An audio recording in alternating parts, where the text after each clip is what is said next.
This is TradeFlow News, bringing you relevant news and insights from around the world. TradeFlow News, enabling trade for SMEs and economies worldwide.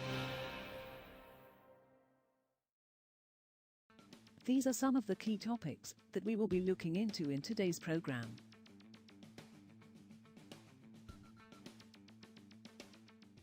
First, let's take a look at the overnight headlines which are impacting the commodity markets. European traders are rushing to fill tanks in the region with Russian diesel before an EU ban begins in February, as alternative sources remain limited. The European Union will ban Russian oil product imports, on which it relies heavily for its diesel, by February 5. That will follow a ban on Russian crude taking effect in December.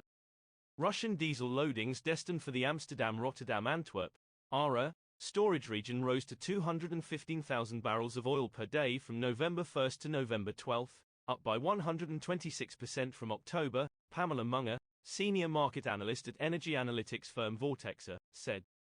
Saudi Arabia and other OPEC oil producers are discussing an output increase, the Wall Street Journal reported on Monday, citing the group's delegates. An increase of up to 500,000 barrels per day is now under discussion for OPEC+'s December 4 meeting, the report said.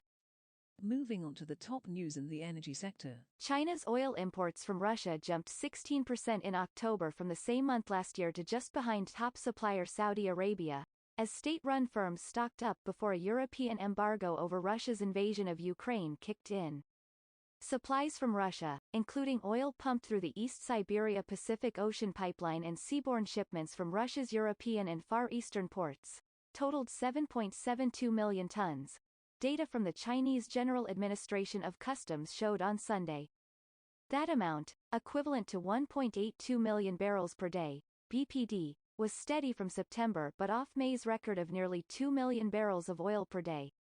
Qatar Energy has signed a 27-year deal to supply China's Sinopec with liquefied natural gas, LNG, the longest such LNG agreement so far as volatile markets drive buyers to seek long-term deals. Following Russia's invasion of Ukraine in February, competition for LNG has become intense, with Europe in particular needing vast amounts to help replace Russian pipeline gas that used to make up almost 40% of the continent's imports. Today is an important milestone for the first sales and purchase agreement, SPA, for North Field East project. It is 4 million tons for 27 years to Sinopec of China, Qatar Energy chief Saad Al-Kaabi told Reuters in Doha, shortly before the deal signing.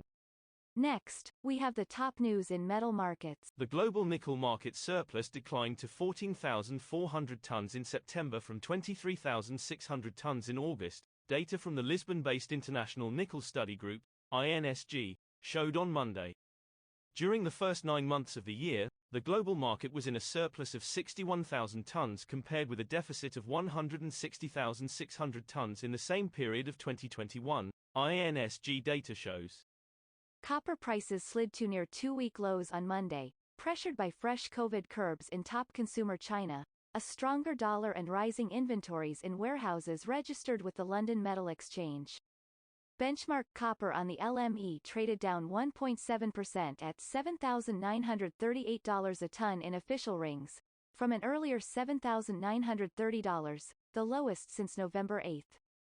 Beijing's most populous district urged residents to stay at home on Monday, while the capital reported an increase in COVID-19 cases. Local authorities in the southern Chinese city of Guangzhou locked down the area for 5 days. We will now look at the top news in the agricultural. Russia for the first time became the biggest fertilizer supplier to India in the first half of the 2022-23 fiscal year by offering discounts over prevailing global prices, cornering more than a fifth of the market share, government and industry sources said. India's fertilizer imports from Russia surged 371% to a record 2.15 million tons in the first 6 months of the year started on April 1.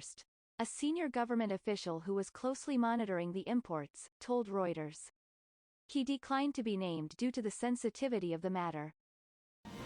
That is all for today's news on commodity markets. Stay tuned to TradeFlow News as we continue to provide you with more updates. We also invite you to follow us on Twitter at TradeFlow News, which allows you to watch our program on your mobile device or desktop to receive information from there.